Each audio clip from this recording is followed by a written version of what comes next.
An entire generation of girls and young women is being lost to the epidemic of human trafficking. It is the fastest growing illegal business in the world. Who introduced you to this? Myself. I needed help. I was living out of my car in California, so I needed help. Human trafficking is the illegal trade in persons where victims are prostituted or forced into labor exploitation under threat of violence without pay. Our team booked a date with the victim using an online service. You might be surprised to know that human trafficking in modern-day slavery is a pervasive problem here in the United States. Yeah, he keeps telling me he wants to take me away. Well, and that's it. And that's very real.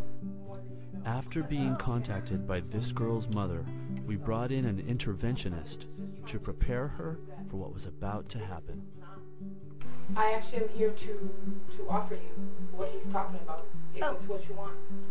It's something that it's very real, what he's been talking about doing, taking you away from this and getting you out of this. If you told me right now you wanted to get out, I would actually get you out of here today. Walk out of this hotel right now, go straight to the airport and take you out of here. The United States of America is both a source and destination country for victims of human trafficking. You might be surprised to know that within miles of where you live, young women and girls are being corralled, prostituted, and broken into sex slavery.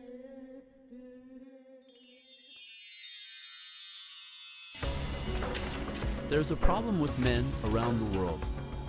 Many of them feel entitled to buy sex, and this is fueling the demand for human trafficking victims. Ever since the internet boom, sex trafficking has been growing at an alarming rate. The massage parlors of Asia are teeming with young human trafficking victims. I met Na while working with investigators in Cambodia. She told me that she was 19, but I could see she was much younger than that. What does she want to do when she grows up?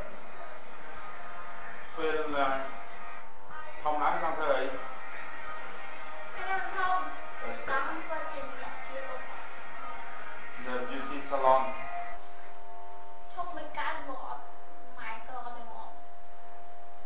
The family is very cool. Did her father send her here?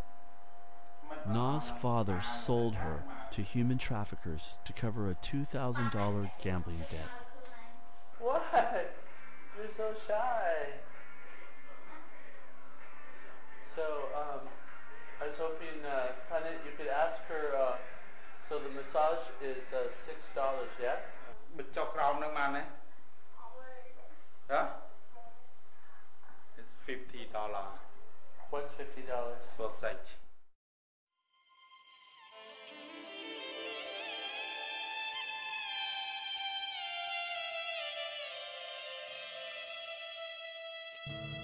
Port-au-Prince, Haiti is a beautiful place with beautiful people.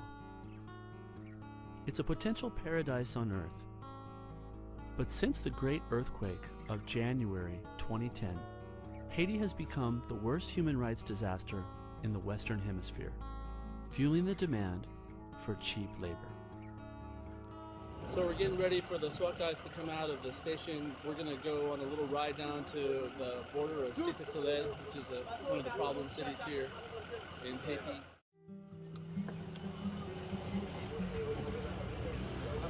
Little did I realize, as we were blazing through the city, that we were going to find a human trafficker, a real bad guy.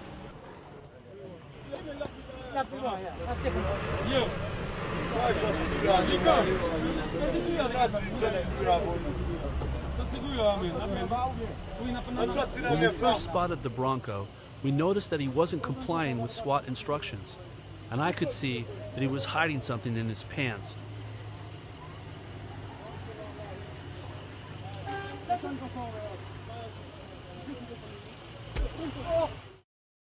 Human traffickers like this gang member are responsible for sustaining a fresh supply of victims to satisfy the demand. In Los Angeles, you have the Crips and the Bloods. The Bloods have red bandanas and the Crips have got the blues. Well, here in Cirque du Soleil, this is the gang colors for one of the gangs, and we just took down the rape suspect, dropped him off at the police station in Cirque du Soleil, and he left his colors behind. So it's our little reminder of what those organized crime groups that are operating with impunity out of that region, trafficking girls, raping girls, doing all sorts of terrible stuff. The gang colors.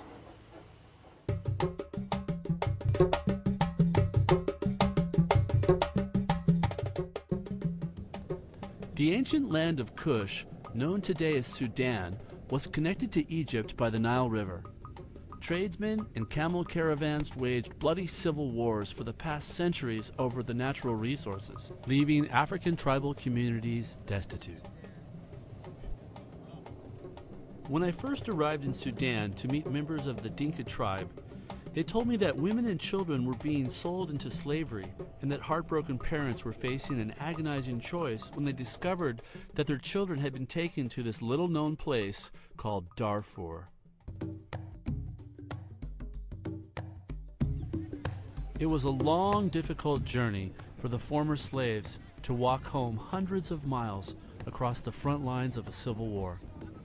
The Underground Railroad bringing the captives home had been set up by humanitarian Muslims.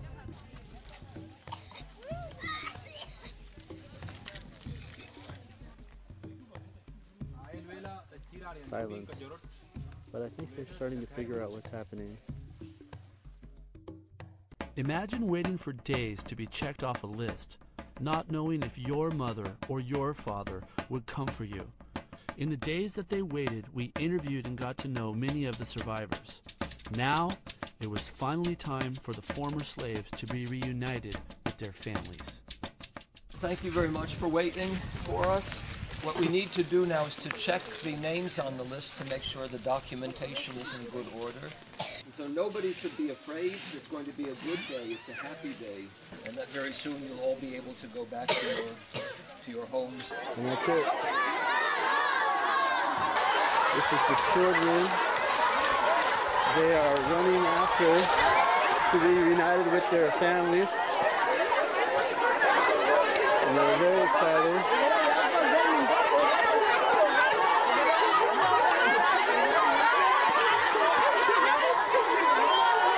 They're very happy. The families are being reunited. These are the children that were just released. There's pandemonium breaking out as they hug each other that they're free. A lot of them have been abused and have suffered many terrible things. And they're very excited. You see joy breaking out everywhere. Today's your day, man. Jeudi à ce jour. Right? Right.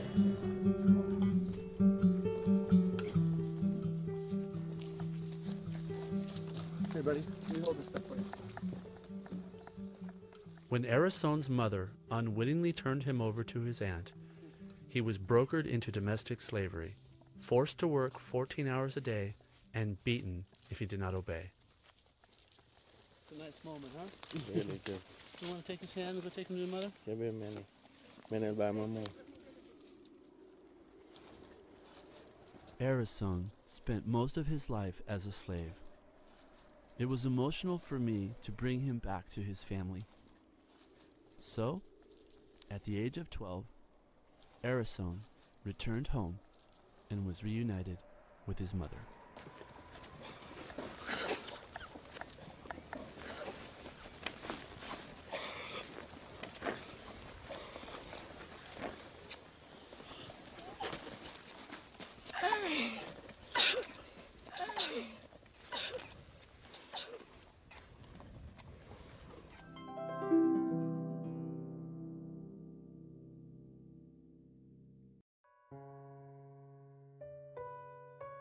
Na acknowledged that she was 13 years old, but because the police accepted the documents stating that she was 19, the matter was referred to an internal affairs investigation. It came back from the human trafficking division that she was a legal adult, that the documents were in order. The tape says it all. The truth is the truth. And no matter how hard you take the truth and try to make it something else, it's still the truth.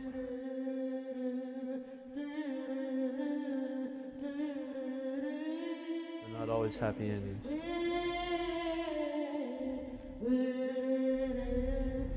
Right in there is our little girl. You know, you can help some people, but inevitably the one you leave behind becomes so much more prominent in your mind than the ones that you can help. And that's something I always live with. I always live with the fact people say, well, how many children have you rescued, or how many slaves have you freed? And the answer is how many have I left behind, really? And that haunts me. It stays with me. It never leaves.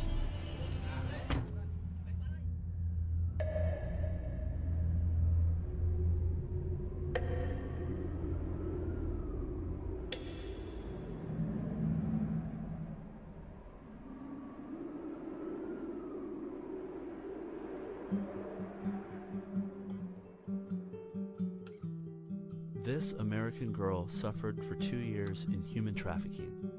She followed our instructions and broke free of her captors. But the beatdowns and the drugs, the bulimia, the post-traumatic stress were all too much for her, and she was institutionalized.